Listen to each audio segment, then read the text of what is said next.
Hello friends, आज मैं CTET के लिए दोस्तों सीटेट एग्जाम जो आपका दिसंबर में होने वाला है उसके लिए मैं पर्यावरण अध्ययन का भाग 5 लेके आऊँ दोस्तों, जो आपके एग्जाम के लिए बहुत ही महत्वपूर्ण रहेगा। तो आइए वीडियो को शुरू करते हैं। क्वेश्चन है दोस्तों 121 दोस्तों। क्वेश्चन नंबर क्या है? 121। तो आइए वीडियो को शुरू करते हैं। पहला क्वेश्चन है दोस्तों, रात्रि के समय पेड़ पौधों के नीचे सोना नहीं चाहिए क्योंकि, यानी रात्रि के समय हमें पेड़ पौधों के नीचे क्यों नहीं सोना चाहिए? ऑप्शन ए है, रात्रि के समय पेड़ पौधे केवल कार्बन डाइऑक्साइड मुक्त करते हैं। रात्रि के समय पेड़ पौधे केवल ऑक्सीजन मुक्त करते हैं। रात्रि के समय पेड़ों के नीचे गर्मी होती है। रात्रि के समय पत्तियां अधिक गिरती हैं।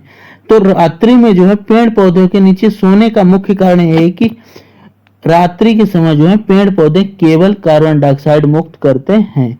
ऑप्शन ए दोस्तों, क्या ऑप्शन ए हमारा राइट आंसर हो जाएगा दोस्तों। नेक्स्ट क्वेश्चन दोस्तों,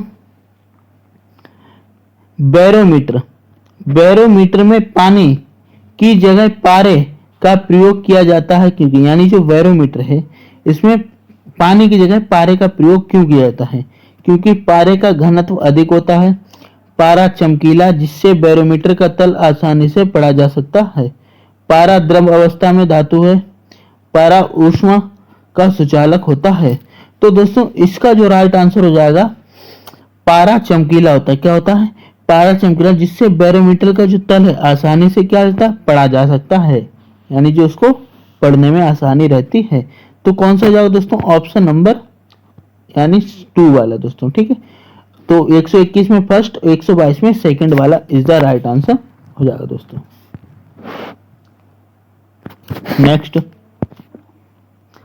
रीना महसूस करती है। कौन? रीना महसूस करती है कि हाल ही में उसकी शारीरिक गतिविधियां बढ़ गई और तदनुसार उसके शरीर की पोषणीय आवश्यकताएं भी बढ़ गई हैं। निम्नलिखित खाद्य समूहों में से कौन सा समूह उसे अपने शरीर की वर्तमान आहार संबंधी आवश्यकताओं को पूरा करने के लिए शामिल करना चाहिए?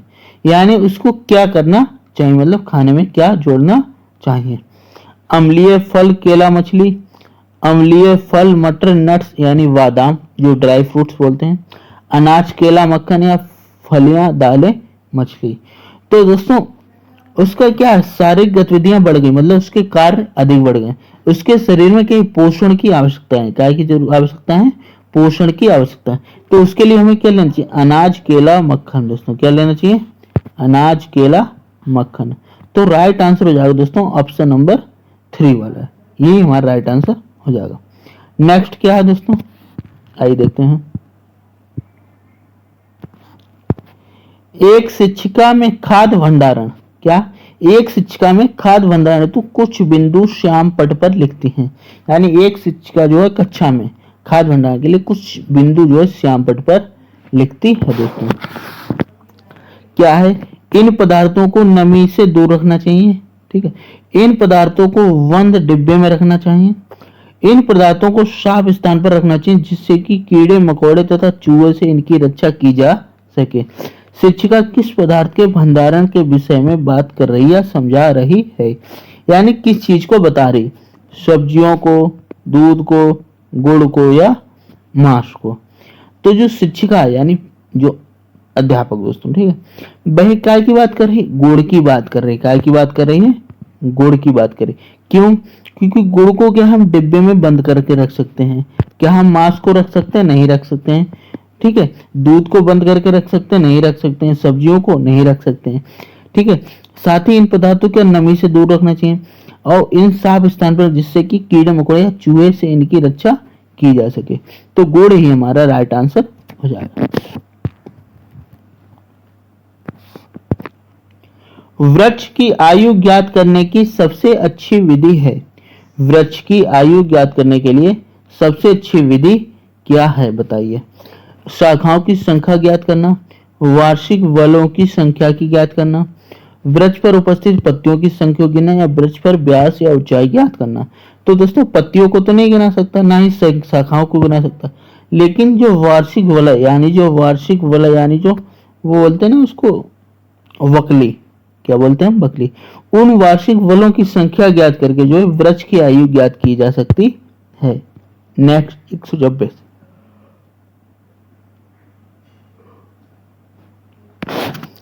संसाधन संरक्षण के संदर्भ में निम्नलिखित में से कौन सा कथन सत्य नहीं है, यानी संसाधन संरक्षण के संदर्भ में कौन सा कथन सत्य नहीं है, आइए जानते हैं दोस्तों।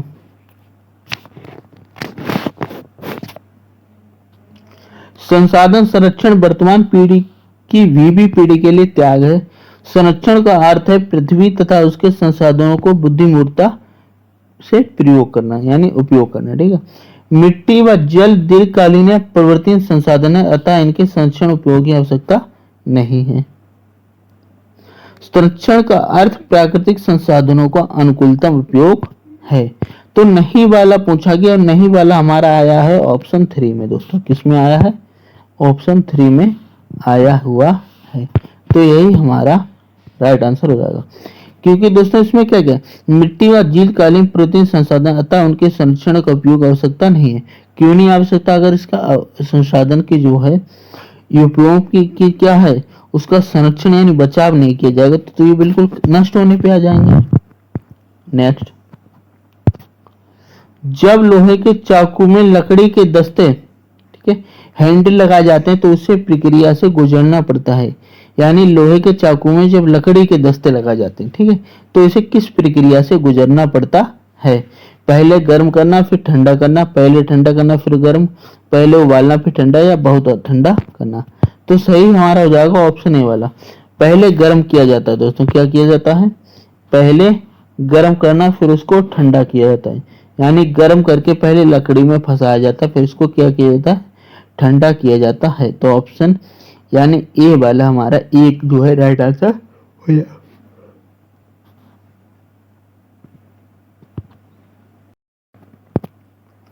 आजकल पाठ्यसामगामी क्रियाओं में राष्ट्रीय सेवा योजना को मुख्य स्थान दिया जा रहा है।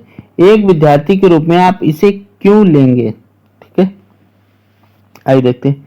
यह सामाजिक दायित्व की भावना उत्पन्न करती है। इससे विद्यालय में प्रवेश में कुछ नंबर मिलते हैं। यह श्रम के प्रति आस्था उत्पन्न करना, या 1 और 2, सॉरी 1 और 3। तो इसमें पूछा गया यानी जो पाठ्य सामग्री है, ठीक है, इसमें राष्ट्रीय सेवा योजनाओं को शामिल किया जाएगा, यानी शिक्षा के साथ दोस्तों। तो इसमें जो है इसका मुख्य उद्देश्य क्या है, ठीक है, तो इसका जो मुख्य उद्देश्य है दोस्तों, यह सामाजिक दायित्व की भावना उत्पन्न करता है, ठीक है। इससे विद्यालय में प्रवेश के कुछ नंबर, इससे कोई मतलब नहीं। यह श्रम के प्रति आस्था उत्पन्न करना है। तो राइट आंसर हो जाएगा दोस्तों ऑप्शन नंबर 4, ठीक है, 1 और 3 दोनों सही हैं। नेक्स्ट, वायुमंडल के ओजोन परत संरक्षण से क्या हानि होगी, यानी वायुमंडल के जो ओजोन परत है, ठीक है, इसका अगर क्षरण हो जाए अर्थात क्षति हो जाए, खत्म हो जाए, तो इससे क्या हानि होगी दोस्तों। पृथ्वी की सतह का औसत तापमान धीरे धीरे बढ़ेगा, वायुमंडल में ऑक्सीजन की मात्रा कम हो जाएगी, परावैंगनी किरणों की बढ़ी हुई मात्रा पृथ्वी की सतह पर पहुंचेगी, या ध्रुवीय बर्फ भंडार के पिघलने से समुद्र तट का तल ऊपर उठ जाएगा। तो मुख्य अगर परत यानी क्या होती है, क्षरण होती है, यानी खत्म होती है दोस्तों, ठीक है। तो इसका मुख्य वो हो जाएगा, हानि है कि परावैंगनी किरणों दोस्तों, क्या परावैंगनी किरणों की बढ़ी हुई मात्रा पृथ्वी की सतह पर पहुंचे है दोस्तों, ठीक है। यानी जो परावैंगनी किरण अगर ये पृथ्वी पर आ जाएंगी दोस्तों, ठीक है, ओजोन के क्षरण से, ठीक है, तो हमारे स्किन में जो है क्या, स्किन कैंसर भी हो सकता है। क्या अभिभावकों को अपने बच्चों को गृह कार्य करवाने में सहयोग देना चाहिए, क्या यानी अध्यापकों को अपने बच्चों के गृह कार्य करने में सहयोग देना चाहिए। हाँ, इससे अभिभावक को अपने बच्चे की प्रगति का पता चलता है, नहीं अभिभावकों को अतिरिक्त बोझ है, नहीं बच्चों को अपना गृह कार्य स्वयं करना चाहिए, तथा इससे बच्चे गृह कार्य अवश्य कर लेंगे। तो इसका जो राइट आंसर हो जाएगा दोस्तों ऑप्शन ए वाला हमारा राइट आंसर रहेगा दोस्तों। हाँ, इससे अभिभावक को अपने बच्चों की प्रगति का पता चलेगा, ठीक है, साथ ही वे गृह कार्य भी करेंगे, ठीक है। अगर बच्चे की प्रति पता है, यानी बच्चा कैसा पढ़ने में है, क्या पढ़ता है, कितना सुधार हुआ है दोस्तों। ठीक है, सूक्ष्म शिक्षण के संदर्भ में कौन सा कथन सही है? सूक्ष्म शिक्षण दोस्तों, कौन सा? सूक्ष्म शिक्षण दोस्तों। आइए देखते हैं। छोटे पैमाने पर पढ़ाना ताकि अधिगम सुसाध्य हो सके, ये नहीं हुआ। ऐसे स्तर पर पढ़ाना ताकि विद्यार्थी पर पाठ्यचर्या का बोझ कम हो। प्रभावी अधिगम शिक्षण के लिए अवधारणाओं को छोटे छोटे कौशल में तोड़ना। तो ऑप्शन 3 वाला दोस्तों, कौन सा? ऑप्शन 3 हमारा राइट आंसर हो जाएगा। नेक्स्ट, निम्न तत्वों दोस्तों, क्या निम्न तत्वों में से किसमें कार्बोहाइड्रेट्स और प्रोटीन दोनों होते हैं? किन तत्वों में जो है कार्बोहाइड्रेट्स और प्रोटीन दोनों होते हैं? ठीक है, फास्फोरस, सल्फर, नाइट्रोजन, कार्बन। तो इसका राइट आंसर हो जाएगा दोस्तों कार्बन। क्या हो जाएगा? Carbon. Option 4 is the right answer. कक्षा में प्रजातांत्रिक पर्यावरण की प्रमुख भूमिका है, यानी कक्षा में जो प्रजातांत्रिक पर्यावरण की जो प्रमुख भूमिका क्या होती है? विद्यार्थी के बहुमुखी व्यक्तित्व का विकास करना, विद्यार्थियों के उपस्थित अभिव्यक्ति का विकास, या 1 तथा 2 दोनों। तो राइट आंसर हो जाएगा दोस्तों हमारा ऑप्शन नंबर 3, 1 तथा 2 दोनों।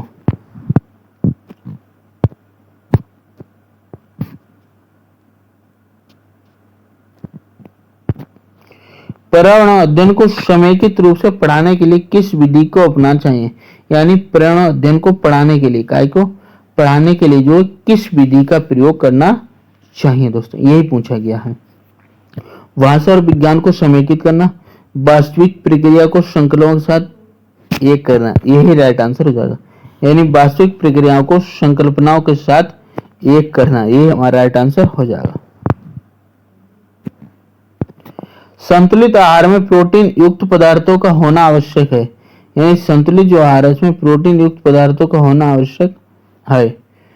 आगे क्या, ये शारीरिक अवयवों का निर्माण करते हैं, ये ऊर्जा की उत्पत्ति में अधिक उपयोगी हैं, ये शरीर में स्फूर्ति बनाए रखते हैं, ये आंखों को स्वस्थ बनाए रखने में सहायक हैं। यानी जो संतुलित आहार है दोस्तों, क्या कुछ सादा पानी में डालेंगे आप तैरेगा, लेकिन अगर नमक पड़ा हुआ पानी है तो वह क्या करेगा? डूब जाएगा। नींबू का घनत्व नमकीन पानी में अधिक हो जाता है, नींबू का घनत्व नमकीन पानी में कम हो जाता है। नमकीन पानी का घनत्व साधारण पानी से घनत्व से अधिक होता है और साधारण पानी का घनत्व नमकीन पानी से अधिक होता है।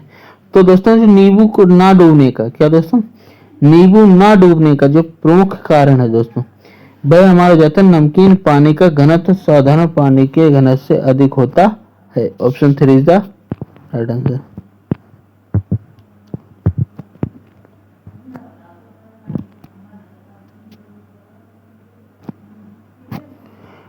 पके हुए चावल रेफ्रिजरेटर में अपेक्षाकृत लंबे समय तक परीक्षित किए जा सकते हैं, क्योंकि कम तापमान पर भोजन के नियमित तत्व घट जाते हैं। रेफ्रिजरेटर में कुछ ऐसे संसाधन होते हैं जो रोगाणु को नष्ट करते हैं। कम तापमान पर रोगाणु प्रक्रिया हो जाते हैं, रोगाणु कम तापमान पर नष्ट हो जाते हैं। तो पके हुए चावल दोस्तों, क्या पके हुए चावल रेफ्रिजरेटर में अपेक्षाकृत लंबे समय तक निर्धारित क्यों नहीं किए जाते हैं? तो इसका जो प्रमुख कारण है दोस्तों, वह हो जाएगा दोस्तों कम तापमान पर रोगाणु निष्क्रिय हो जाते हैं। Option 3 is the right answer. क्वथन, उबलना और वाष्पीकरण में क्या अंतर है? यानी उबलना किसे कहते हैं? क्वथन को कहते हैं। किसे कहते हैं? क्वथन को कहते हैं। क्वथन से द्रव आयतन कम हो जाता है जबकि वाष्पीकरण नहीं। क्वथन से द्रव वाष्प में परिवर्तित किया जा सकता है जबकि वाष्पीकरण देखा नहीं जा सकता। क्वथन से जल की अवस्था बदल जाती है जबकि वाष्पीकरण में नहीं। वाष्पीकरण किसी भी तापमान पर हो सकता है जबकि क्वथन नहीं है दोस्तों। ठीक है, तो इसका जो राइट आंसर हो जाएगा दोस्तों ऑप्शन नंबर 4।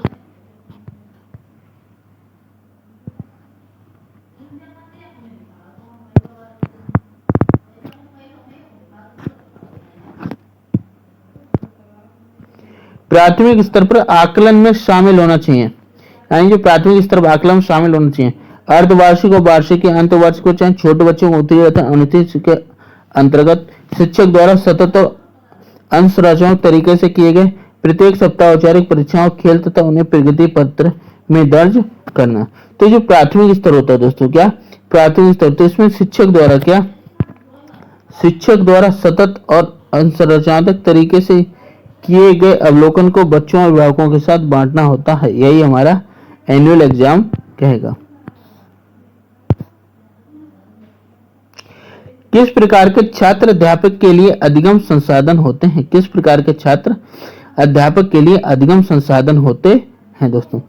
वे छात्र जो अवधारणाओं को सीखने में कठिनाई महसूस करते हैं, वे छात्र जो अवधारणाओं को सीख सकते हैं लेकिन सहपाठियों के कार्य की जांच नहीं कर सकते, वे छात्र जो अवधारणाओं को सीख सकते हैं लेकिन अपने स्वयं के कार्य की जांच नहीं कर सकते, वे छात्र जो सीख सकते हैं और स्वयं के अपने सहपाठियों को काम को जान सकते हैं। तो इसमें पूछा किस प्रकार के छात्र अध्यापक के लिए अधिगम संसाधन होते हैं दोस्तों? तो इसका राइट आंसर है दोस्तों ऑप्शन नंबर 4, वे छात्र जो सीख सकते हैं और स्वयं के अपने सहपाठियों को कम को जांच सकते हैं दोस्तों। छात्रों को प्राकृतिक संसाधनों का संरक्षण विषय पढ़ाना उन्हीं नियमों में प्राकृतिक संसाधनों का संरक्षण करना सीखने में सहायता करता है। काय की वायु, जल, वन, वन्यजीव, पालतू, घरेलू व बगीचे में उगने वाले पौधे दोस्तों। तो इसका राइट आंसर है दोस्तों ऑप्शन नंबर वायु एवं जल, यानी छात्रों को पर्यावरण संसाधन संरक्षण विषय पढ़ाना है क्योंकि इसमें वायु एवं जल इंपॉर्टेंट है। पर्यावरण प्रबंधन का कार्य है, पर्यावरण प्रबंधन का क्या कार्य होता है? पर्यावरण के विभिन्न घटकों का अध्ययन, पर्यावरण के विभिन्न घटकों को सतत बनाए रखने का प्रयास, पर्यावरणीय तत्वों का अवलोकन, इनमें से कोई नहीं। तो राइट आंसर हो जाएगा ऑप्शन नंबर 2, पर्यावरण के विभिन्न घटकों को सतत बनाए रखने का प्रयास दोस्तों। निरंतर एवं व्यापक मूल्यांकन सीसीई निरंतर शब्द प्राथमिक स्तर पर किस प्रकार के मूल्यांकन का प्रतिनिधित्व करता है दोस्तों? अधिगम के लिए मूल्यांकन। तो ऑप्शन ए वाला ही हमारा राइट आंसर हो जाएगा दोस्तों।